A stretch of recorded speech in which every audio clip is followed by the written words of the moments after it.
j'étais prof des universités pendant plusieurs années, donc la formation, un domaine que je connais. Je dirigeais des formations liées au web, plutôt développement web. Et j'étais responsable de tout l'apprentissage, formation web à l'université de Caen. Voilà. Voilà pour ma présentation. Parfait. Moi, c'est Guillaume Perronnet. Je travaille avec Sylvain, mon frère. Donc, je fais des choses très similaires à lui, mais du point de vue formation, moi, c'est depuis 2013 que je fais des formations en SEO et d'autres petits sujets, performance web ou ce genre de choses, auprès majoritairement du public web marketing SEO. Moi, c'est Frédéric Bobet, aka Durf, pour ceux qui ne me connaissent pas. Et je fais de la formation depuis près de 10 ans, un peu plus de 10 ans même. Et je kiffe. Voilà, j'aime beaucoup former. Et la question du jour, c'est comment se former. Et mon Dieu, c'est pas simple en SEO. Donc justement, raison d'en parler. Première question, Dan. Je vais juste me présenter pour ceux qui ne me connaissent pas, le SEO en jaune. Donc, je suis Dan Bernier. Et moi aussi, ça fait 10 ans que je fais de la formation, aussi en université, et puis récemment avec Alfie. Donc, on propose tout type de formation, marketing, SEO, pas mal d'intervenants et les personnes qui sont là aussi, quoi. Bon, alors j'ai pas mal de questions à vous poser parce que le sujet est hyper large. Et bien sûr, on proposera au public, à vous tous et toutes, si vous voulez poser des questions à nos experts. Bon, alors justement, première question sur les outils, les ressources.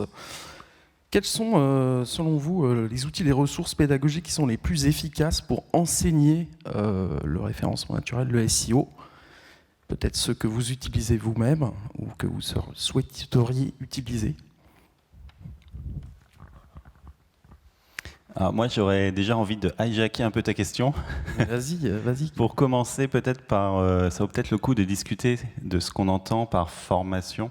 Parce qu'on dit on se forme. Qu'est-ce que c'est se former? Par exemple, moi, j'ai une expérience où les gens qui viennent jusqu'à nous en formation, généralement, savent ce pourquoi ils viennent et ils n'ont pas de surprise sur ce qui est donné. Mais certaines personnes veulent se former et ne connaissent pas trop le domaine. Et en fait ne savent pas forcément ce qu'est une formation. Et j'ai un exemple récent où on m'a dit que faire une formation, en fait, c'était assister à une formation, c'était recueillir des tips, par exemple. Se former en SEO, ça consistait à aligner des tips. Et donc ce que les gens attendaient, c'était finalement d'avoir des astuces pour sans effort faire des choses rapidement. Est-ce que c'est ça une formation ? Ou est-ce que c'est quelque chose de plus universitaire, plus comme dans une école où il y a de la théorie et on progresse vraiment? C'est une véritable question. C'est marrant ce que tu dis, parce qu'en effet, c'est vrai qu'il y a plein de gens, et d'ailleurs je suis sûr qu'il y en a plein qui vont arriver aujourd'hui, qui seront là en se disant « je vais avoir le secret du SEO ». Et en fait, il y en a tellement des secrets que tu en as plein la tête et tu vas y passer des années. Et c'est très rigolo ce que tu dis, j'aime bien, parce que c'est vrai que il y a des gens, ils sont là, ils écoutent tout, ils notent rien, ils écoutent tout pour avoir le secret. Non, en fait, écoutez tout et notez tout.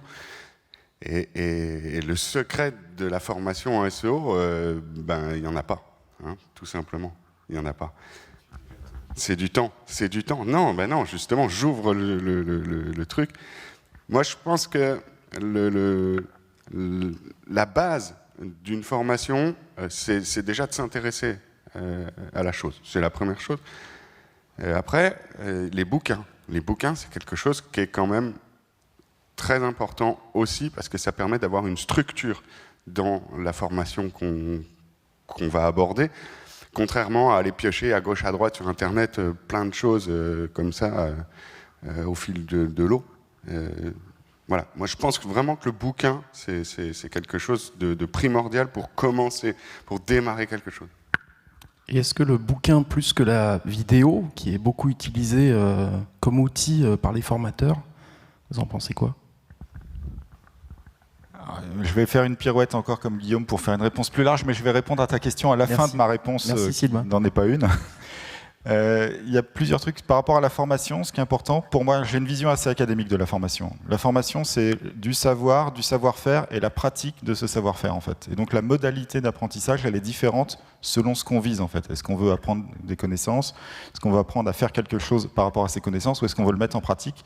C'est 3 volets complètement différents. Et en fait, les modalités sont très différentes. Les connaissances, en fait, acquérir de nouvelles connaissances, c'est être exposé à ces connaissances et structurer son cerveau pour être capable de les utiliser derrière. Donc en fait, c'est un processus qui est très très long, l'apprentissage.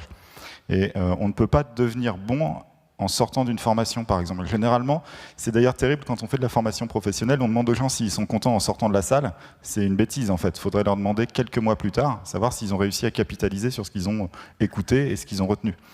Et donc, la modalité est très importante. Quand on lit des livres, par exemple, lire un livre, en fait, le problème de la vidéo par rapport au livre, etc., c'est la vitesse d'acquisition et le fait qu'on soit exposé en étant actif ou non actif dans la compréhension de ce qu'on lit ou de ce qu'on regarde.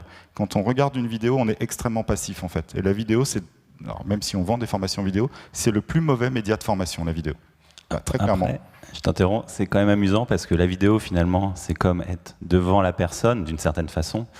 Et si vous étiez en cours sur les bancs de la fac ou même au collège, quand la personne parle, quand le prof parle, là, vous seriez en train de prendre des notes. Ce qu'on fait hyper rarement quand on suit un cours en vidéo.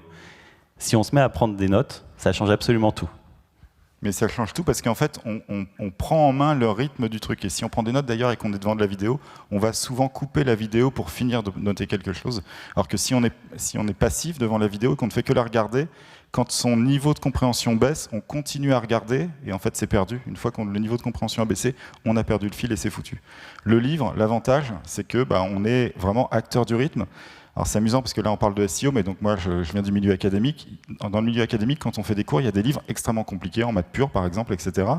Littéralement, moi, encore à mon niveau, il me faut des fois des jours pour comprendre 2 ou 3 pages d'un bouquin. Si c'était un cours en vidéo, je le regarderais, ça durerait 1 heure et j'aurais rien compris en fait. Donc il y a vraiment le temps qui est important. Quand on prend les livres, par exemple ceux d'Olivier Andrieux qui vont devenir ceux de Daniel, maintenant si j'ai bien compris, de SEO Mix. Exactement. Voilà.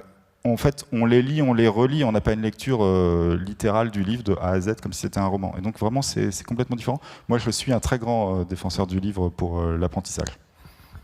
Et d'ailleurs, les livres ont vachement la cote. Hein. Je pense que toutes les personnes qui sont dans cette salle se sont formées. Leur première formation, ça a été le livre d'Olivier Andrieux, très probablement. On peut leur demander qui a lu le livre d'Olivier Andrieux ici. Qui ne l'a pas lu, surtout. Non, on demande qui a lu. Parce qu'on ne pointe pas du doigt. Sinon, ils lèveront pas le doigt. Alors, qui a lu la première édition du livre qui date de 2003, je pense. Ils n'étaient pas nés à cette époque pour certains dans la salle. Et la dernière édition, qui l'a lu? Moi, je l'ai eu la main, puisque je l'ai lu, la dernière. C'est la 13e, je crois. C'était avant de passer ta Caseo? C'était avant, ouais. Continuons sur les formations. Non, mais c'est important. Non, mais c'est important, on va en parler de la certification. Quelque chose, là. Est-ce que les labels, entre guillemets, certification, est-ce que c'est quelque chose qui indique qu'on est formé? Est-ce que c'est quelque chose qui permet de se former? Alors, c'est pas du tout quelque chose qui permet de se former en tant que tel, mais souvent, pour l'obtenir, si la certification a un niveau suffisant, il faut travailler et donc il faut se former. Donc une bonne certification, c'est un véritable signe de on est qualifié. Je suis d'accord, c'est un gage. Après, une certification légère, voilà, si vous passez une certification Google un peu facile en ligne, que vous pourrez recommencer plusieurs fois, c'est pas sûr que ce soit top. Mais une certification plus difficile, où on ne peut pas la passer tous les jours, où de temps en temps il faut éventuellement la repasser, où vraiment les questions sont ardues, là, quand on l'a, ça veut dire qu'on a un niveau. Il y a un truc sur les certifications, c'est qu'il y a vraiment un effet psychologique en fait. Viser à faire une certification, ça pousse à mieux travailler. Et puis, c'est aussi un moyen assez intéressant, je trouve, de comprendre son propre niveau. En fait, on a souvent une assez mauvaise vision de son niveau. Hein. On voit toujours des courbes sur Twitter et tout, les courbes d'effet Dunning-Kruger, où au début, on a l'impression d'être très fort, après on a l'impression d'être nul. Puis, enfin, voilà. Et la certification, c'est un moment qui est important, parce qu'en fait, ça permet de comprendre vraiment par rapport à d'autres comment on se situe. Alors le problème, c'est qu'il y a beaucoup de certifications qui sont en fait un peu pipotées. Voilà, il suffit de les passer 2-3 fois pour les avoir. Mais quand c'est des certifications sérieuses ou des trucs avec examen, en fait, c'est vraiment intéressant pour ça. Mais ça n'indique pas vraiment, en fait, à la fin, une qualité par rapport à la formation qu'on a obtenue. C'est plus pour soi-même que c'est important, je trouve. Oui, ça ne certifie pas la qualité en tant que telle du professionnel. Moi, je vais donner un exemple très concret. J'ai passé, il y a 2 ans maintenant, la certification OpQuest, qui est une super certification. Honnêtement, pour avoir un très bon score, c'est quand même assez difficile.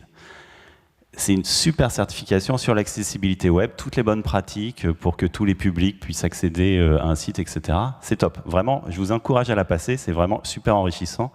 C'est un truc, je pense, tous les professionnels devraient l'avoir, les professionnels du web. Mais bon, c'est sans doute pas le cas parce qu'elle n'est pas encore assez connue. Mais pourquoi je vous parle de ça? Parce qu'à cette certification, j'ai eu un score assez élevé. Et pourtant, dans ma pratique tous les jours, alors que je sais ce qu'il faut faire, je ne vais pas forcément mettre en place toutes les bonnes pratiques que j'ai apprises. C'est comme si vous êtes très fort en SEO, vous avez une certification, vous savez la théorie, vous savez même peut-être la pratique, mais ça ne veut pas dire qu'en tant que professionnel, vous mettez en place les choses. Donc, c'est vraiment pour soi, c'est plus pour soi en fait que c'est intéressant, et pour les recruteurs, pour avoir une espèce d'aperçu de « ok, il en sait quelque chose », mais ce n'est pas forcément synonyme de « cette personne est un bon élément ». Ouais, mais c'est une vraie question. Est-ce que la certification valide les compétences d'un SEO et qu'un SEO qui n'a pas sa certification n'est pas un bon SEO? On parle là spécifiquement du SEO en sachant qu'il n'y a actuellement aucune certification validée par l'État. La Caseo, c'est en cours, mais pour l'instant, ce n'est pas le cas. Et il n'y a plus de diplôme d'État qui concerne le SEO. La dernière, c'était la licence référencement à Mulhouse, et ils ont arrêté. Donc il n'y a plus ça. Et voilà, c'est la question de base en fait. Hein. C'est bien pour ça qu'on se pose la question, c'est qu'il n'y a pas de formation académique. Tu parlais d'académie. Il n'y a pas de formation académique au référencement naturel. C'est un métier qui n'est pas reconnu, qui est connu, mais pas reconnu, en tout cas pas par l'État. Et se former, c'est clair qu'on se pose la question. C'est pas évident, et c'est bien pour ça que cette discussion est importante, est intéressante, puisque si vous êtes là, c'est aussi que vous avez envie d'apprendre des choses, même si c'est des petites choses à piocher comme ça, même si c'est le secret du SEO que vous n'aurez pas, tout le monde a envie d'apprendre des choses. Et c'est ce qui fait aussi l'essence de ce métier, c'est qu'on est des amoureux d'apprendre, hein, clairement. Et on a aussi la sensation d'apprendre tous les jours. Et moi, je trouve que c'est vraiment quelque chose qu'il faut souligner aussi dans notre métier. C'est qu'on est tous des amoureux d'apprendre. Et voire même, pourquoi pas, d'apprendre à apprendre ou d'apprendre aux autres et de former les autres. Et c'est vachement important.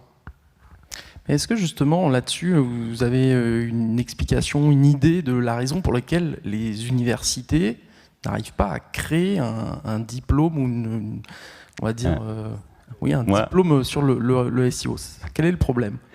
Pour moi, c'est assez évident, c'est que pour qu'il y ait des profs qui enseignent de façon correcte et que dans le temps, ça c'est du sens, parce que le SEO quand même évolue un peu sur les pratiques, il faut que les gens fassent de la recherche sur les moteurs de recherche, puis qu'ensuite ils en parlent aux étudiants. Et des gens qui font de la recherche sur les moteurs de recherche, ils ne donnent pas des cours aux étudiants, ils sont plutôt dans des grosses boîtes qui font des moteurs de recherche. Et donc en fait, il n'y a personne qui va vraiment faire ça. Les professionnels, souvent, on leur demande, on leur dit, venez dans les écoles former les gens. Nous, on le fait. On le fait de temps en temps dans certaines écoles. Et on le fait parce qu'on pense que c'est intéressant de former les jeunes. Mais la vérité, c'est qu'on ne le fait pas pour une autre raison, parce qu'en vérité, par rapport à travailler dans le SEO, on gagne vraiment beaucoup moins. Donc former les gens, c'est un sacerdoce, en université, j'entends. Faut être motivé, ou école, ou voilà. Donc le problème, c'est simplement qu'il n'y a pas de budget pour faire venir les professionnels et qu'il n'y a pas de, entre guillemets, il n'y a pas de fonctionnaire du SEO. Alors moi, je vais avoir une réponse plus large parce que ça, c'est une réponse au niveau des enseignants, en fait, au final. Mais il y a une réponse structurelle. Quand on veut faire une formation en France, université, école, etc., une formation, les plus petites volumétries, ça va être des formations d'une année, 3e année de licence professionnelle, etc., par exemple, avec une spécification, une spécialité particulière. Il faut donc réussir à trouver environ 500-600 heures de cours statutaires sur le sujet qui vont viser à donner les savoirs, peut-être 400 heures. Puis il va y avoir 300-400 heures à trouver pour les savoir-faire, donc du TP, de la pratique. Ça veut dire qu'il faut réussir à trouver des sujets dans la spécialité pour meubler 400, 500, 600, 700 heures de cours. Est-ce que le SEO nécessite, pour les savoirs et pour de l'entraînement au savoir-faire, 800 heures par exemple? La réponse est non. En fait, on peut apprendre le cœur des savoirs du SEO en beaucoup moins de temps. Après, il faut beaucoup pratiquer. Et donc d'ailleurs, c'est assez amusant, c'est que s'il devait y avoir des formations universitaires en SEO, ce serait forcément des formations en apprentissage, par exemple. Ça n'a aucun sens d'apprendre le SEO sans faire d'apprentissage. Si on veut parler au sens vraiment... Il faut faire un BEP SEO. Quoi. BEP, peut-être pas, mais pourquoi pas à la limite. Mais il y a certains fondamentaux qui sont dans les ABAC de l'État sont plus hauts que du BEP pour le SEO. Mais pourquoi pas, hein. Mais par contre, ça veut dire qu'il faudrait réussir à trouver autant d'heures. Et donc, c'est pas possible. Donc, forcément, le SEO va toujours être un sujet complémentaire à un truc plus large. Et c'est pour ça que souvent, il y a des cours de SEO, 30, 40, 50, 60 heures. Nous, on enseigne dans des endroits où il y a, par exemple, 64 heures de SEO. C'est souvent un cours qui est mis avec une formation web marketing. Et ça oriente tout, parce que ça veut dire que si c'est web marketing, il y a une partie de la technique qui disparaît, parce que les formations web marketing sont à tort souvent moins techniques, etc. etc. Donc c'est plus tout le SEO qui est enseigné. Voilà, et c'est une vraie problématique. Et donc pour l'instant, il n'y a aucun intérêt à ça. Et puis par ailleurs, on est une toute petite communauté. Il est très difficile pour une université qui est souvent locale de réussir à trouver 50, 60 jeunes entre 19 et 22 ans qui veulent se former au SEO la même année. Hein. C'est juste un effet d'échelle aussi. C'est vrai que je peux en parler puisque je suis alsacien, donc l'université d'Alsace proposait jusqu'à cette année, on va dire, la licence référencement, et ça c'était leur principal problème, c'est-à-dire remplir leur classe de 20 à 25 jeunes. C'était le plus difficile, étant donné que bon, ils peuvent pas recruter non plus à tous les niveaux, et ils avaient surtout des critères de sélection, c'était ça qui était assez difficile. La dernière année, enfin les 2 dernières années, ils ont modifié les critères de sélection pour que tout le monde puisse entrer. Et c'est vrai que du coup, il y avait même des personnes qui ne travailleront jamais dans le SEO, qui se sont retrouvées dans la formation. Donc c'est un peu dommage. Bon, au final, ils l'ont fermé. Et c'est vrai que maintenant, on a des options SEO, options référencement naturel sur des diplômes qui sont plus orientés web marketing. Ça rejoint exactement ce que tu dis. En tout cas, sur la question comment se former, et voilà, vous êtes ici, je pense que vous êtes une majorité à savoir quand même ce que c'est que le SEO et comment se former. Voilà, quand on est déjà professionnel du SEO, je pense que c'est aussi une question importante. Et ça passe par les vidéos, ça passe par ce genre d'événements. Et justement, ce que tu disais tout à l'heure, l'écoute active. L'écoute active, c'est-à-dire prendre des notes, c'est-à-dire se poser devant l'écran et ne pas hésiter à faire pause pour prendre des notes, repasser ce que la personne vient de dire, parce que voilà, là, quand on est en train de regarder une vidéo et qu'on fait ça, c'est qu'on est en écoute active. C'est pas juste, je suis en train de bosser et je regarde une vidéo. Non, ça marche pas en fait. Vous avez simplement perturbé votre moment de travail en regardant une vidéo. Et en fait, vous n'avez rien fait, vous n'avez rien appris. Hein. C'est très important. Et pour faire des lives depuis 3 ans maintenant, je sais très bien qu'il y a plein de gens qui sont derrière leur écran, qui sont en train de bosser, qui disent « c'était bien », mais en fait, ils n'ont rien noté, ils n'ont rien écouté. Hein. C'est vachement important d'être en écoute active. Voilà. La vidéo, moi, je trouve que c'est un super média pour apprendre.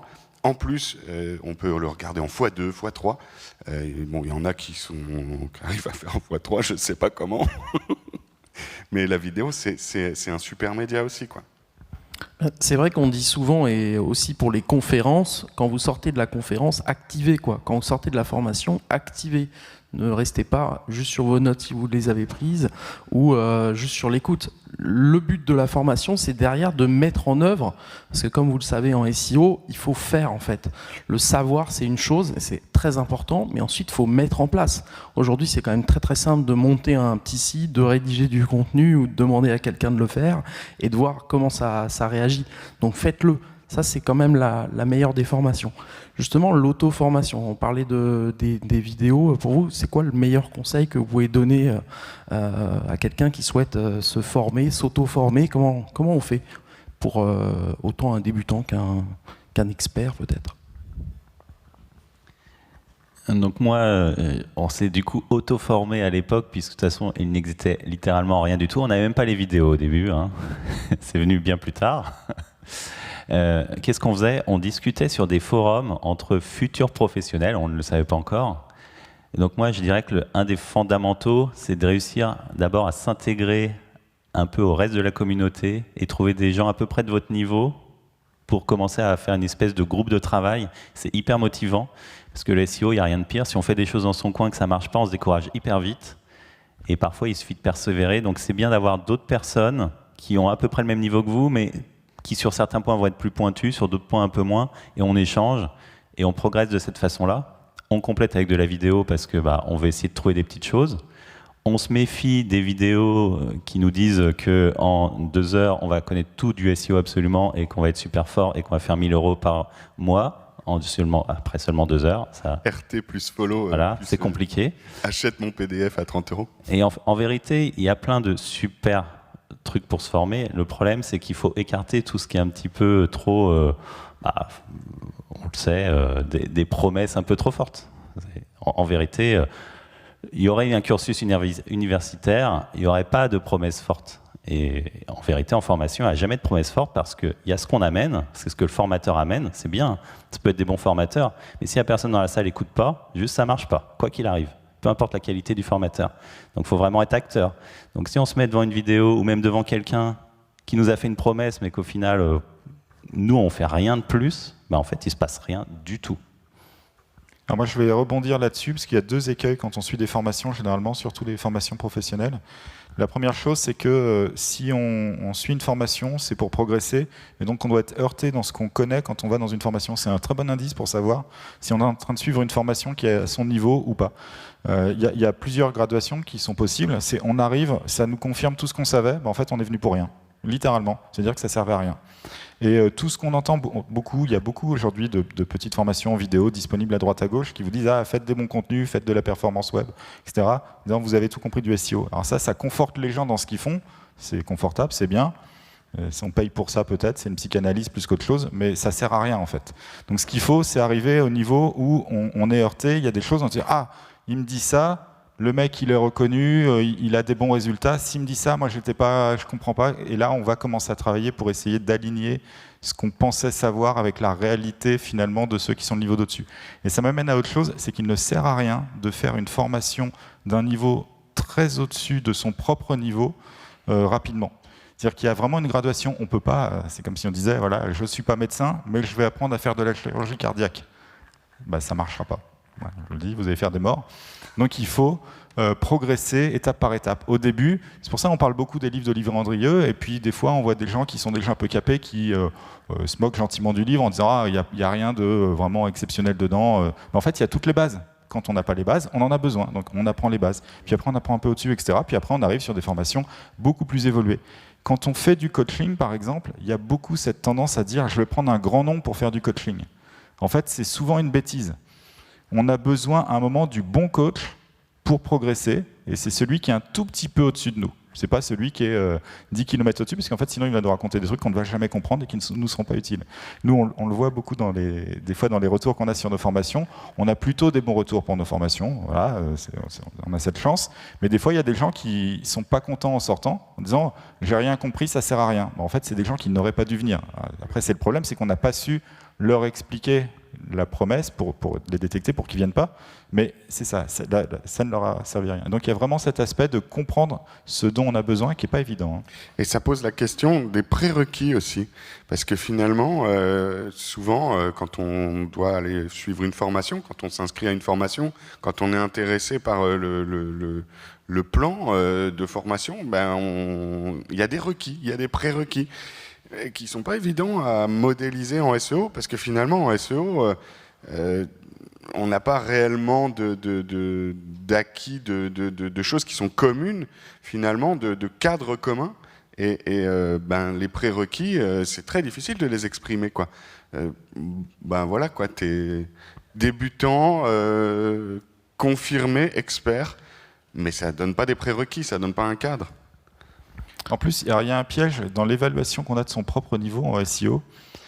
Dès qu'on est SEO professionnel, donc on commence à faire vraiment du SEO pour des sites web, etc., en vérité, on a assez facilement des résultats en SEO. C'est pas très difficile. Mais le vrai problème, c'est que si on n'est pas au niveau de compétence vraiment idéal pour faire du bon SEO, on a des résultats, mais on paye très cher pour ces résultats. On dissipe beaucoup d'énergie pour rien. Il y a plein de choses qu'on fait qui ne servent à rien. Mais on a tendance à se croire bien meilleur qu'on est. Et c'est le cas de tout le monde. Nous trois ici, c'est pareil. Mais comme les autres. Et ce qui est important, c'est de comprendre en fait qu'on a quand même une marge de progression, mais qui n'est pas à obtenir de meilleurs résultats, mais à obtenir les mêmes résultats en fait, en ne se trompant pas dans ce qu'on fait. Aujourd'hui, il y a plein de choses qu'on fait qui ne servent à rien en SEO en fait. Et beaucoup de formations consistent à comprendre ce qui est utile et ce qui n'est pas utile en fait. C'est amusant. Alors, moi, j'ai une petit tips, entre guillemets, que je donne souvent aux gens qui démarrent dans le SEO ou qui ont une expertise, qui voudraient se former encore plus. Le fameux prérequis, c'est presque de se faire former par quelqu'un qui a la même vision du SEO que vous, ou auquel vous partagez, on va dire. Parce que... quelqu'un qui fait du SEO sans les liens, c'est ça ? Voilà, par exemple. Bon... Moi, par exemple, je partage beaucoup la vision du SEO des frères Perronnet, et donc c'est très logiquement que je me suis fait former par eux. Mais donc, comment se faire former par quelqu'un qui partage votre vision, ou comment vous voyez le SEO ? C'est justement de se renseigner, d'aller voir qui sont les différents formateurs, qu'est-ce qu'ils ont fait, quelles sont les publications qu'ils ont réalisées, que ce soit des posts, que ce soit des articles. Et ça va vous donner en fait déjà des informations sur ce que vous allez trouver dans la formation. C'est plus que le plan de formation, parce que tous les SEO ont une manière différente de penser un peu le SEO, il faut être honnête. Et donc, vous n'êtes pas d'accord, on va en parler. Et donc, c'est vrai que certains formateurs vont penser différemment, et c'est peut-être pour ça qu'il y en a qui sortent de vos formations en se disant aussi, j'ai rien compris. Parce que s'ils avaient su que Sylvain est aussi pointu que Guillaume est aussi pointu et qu'on va autant aussi loin, on va dire, dans les formations, peut-être qu'il ne serait pas allé, il serait allé voir autre chose. Qu'est-ce que vous en pensez ?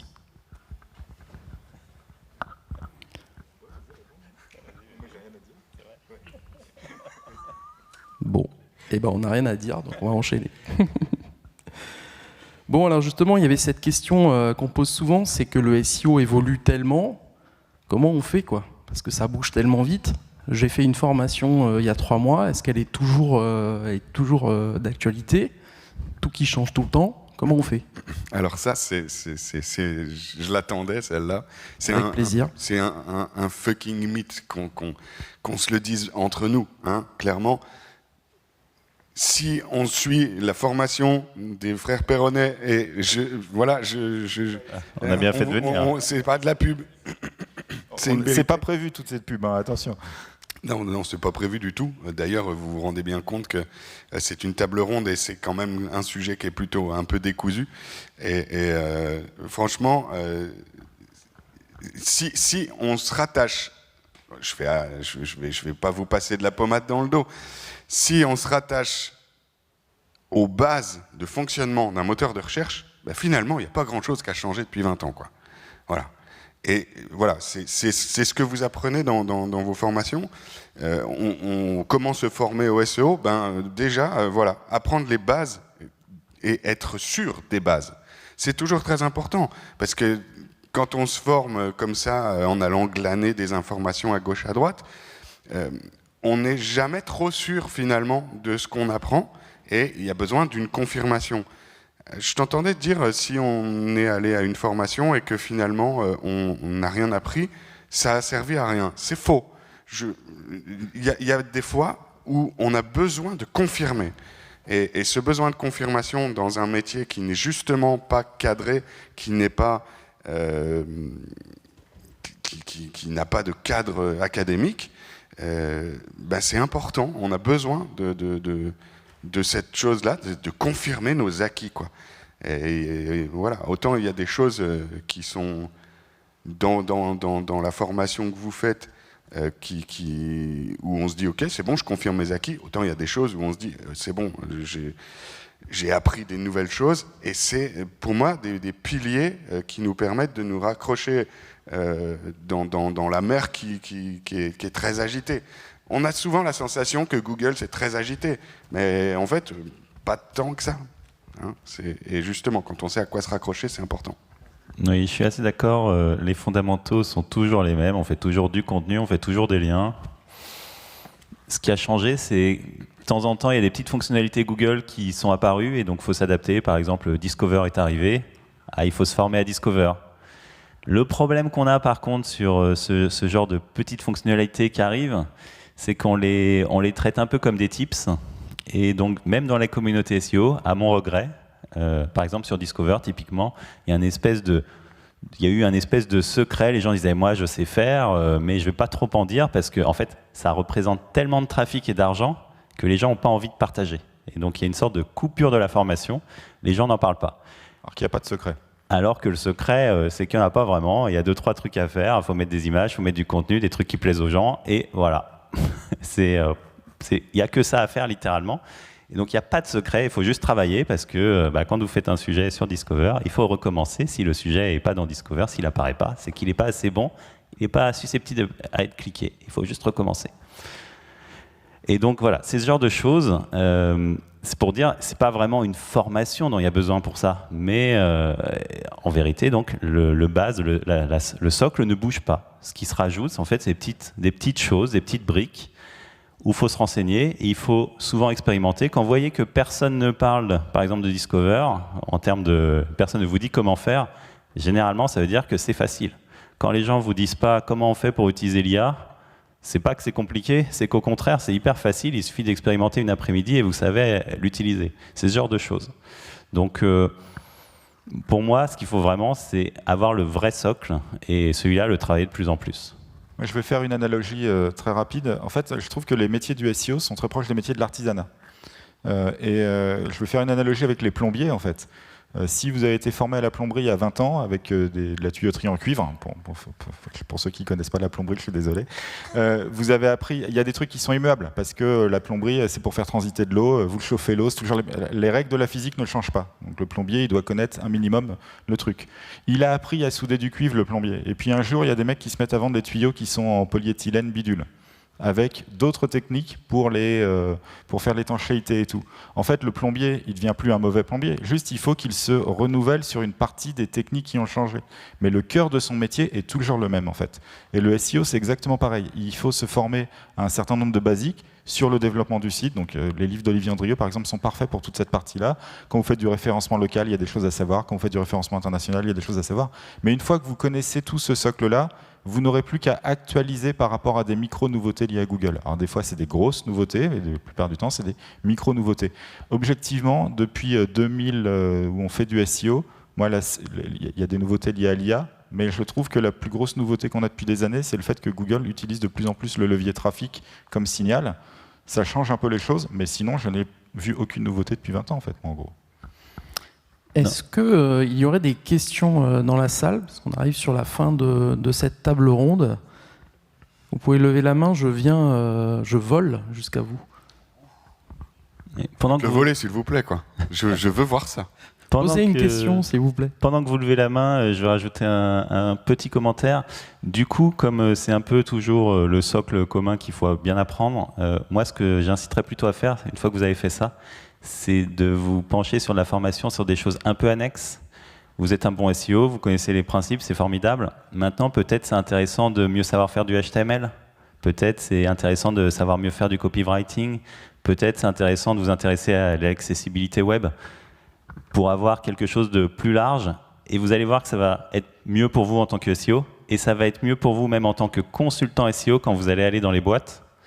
Parce que les gens qui sont en face de vous, ils seront de ces métiers-là. Et vous pourrez discuter avec eux de façon normale.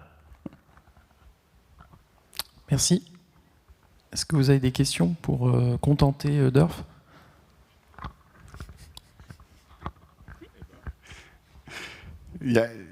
Finalement, il y a un truc qui est méga important aussi, c'est l'échange quand même. Hein.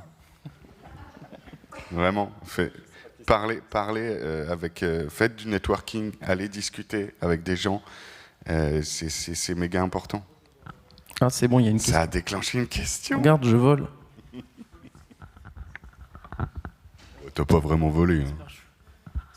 Vous m'entendez bien? Ok. Ouais. Est-ce que tu ne recommanderais pas que la meilleure façon de se former, c'est juste de prendre un site et de bourriner sur ce site-là, et que est-ce qu'on est obligé de prendre une formation, ou qu'on peut juste apprendre en travaillant sur un site web, en communiquant sur les réseaux, finalement pas passer cette étape de formation, mais juste d'apprentissage? Alors moi, je vais refaire mon analogie avec le bricolage. Je prends une maison en ruine, je te mets du placo, des tuyaux de cuivre, un poste à soudure, du béton et tout. Je te donne les clés.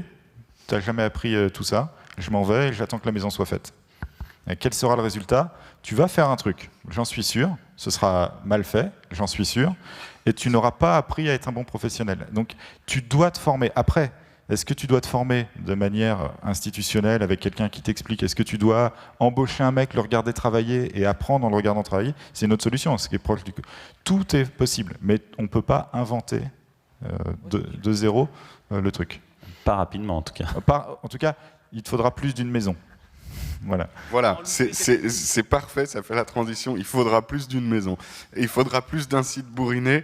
Et ça s'appelle l'expérience finalement, hein, quand on y revient. Et puis tu vas casser plein de sites, tu vas détruire plein de trafic, de potentiel que tu avais construit. Mais à un moment donné, tu vas en bouffer et tu vas être obligé d'en bouffer. C'est pas en ayant pété un que tu vas réussir à pas péter les autres. Il ne faut pas oublier que la formation, littéralement, d'un point de vue purement intellectuel, ça n'est qu'une seule chose, c'est le transfert de la connaissance durement acquise par quelqu'un vers quelqu'un d'autre de manière plus fluide que si on devait l'apprendre soi-même. Donc l'objectif, c'est d'accélérer la connaissance de tout un groupe en transmettant ces connaissances. Voilà. Et donc c'est toujours mieux de se former, quelle que soit la modalité. Cela dit, ça n'enlève pas la capacité d'être autodidacte, évidemment. Hein. Si ton idée, c'était de dire « je peux me démerder tout seul », oui. Tu peux aussi gagner du temps en lisant un bouquin parce que, justement, tu as un début, une fin, en suivant une formation parce que tu as quelqu'un qui s'est fait chier à faire un début, une fin, comme sur le bouquin. Et voilà, c'est juste gagner du temps, mais l'autodidacte, il y arrive. Hein. Il y a une question là-bas. Dis donc une autre question, un truc de ouf. Faut pas lever la main comme ça. T'as pas le choix maintenant. Ah, c'était pas une question. Question. Non mais te force pas, c'est pas grave.